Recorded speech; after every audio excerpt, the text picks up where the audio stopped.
How to remove WhatsApp link from Instagram profile. To do this, first of all, open the Instagram app on your mobile device. Go to your profile by typing your profile picture.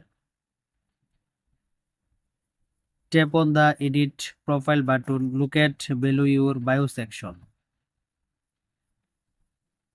Scroll down and tap on the Links option.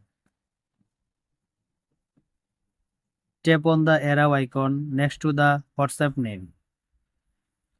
Tap on Remove to confirm your action.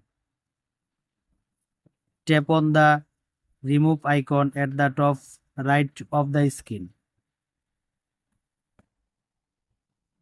That's it.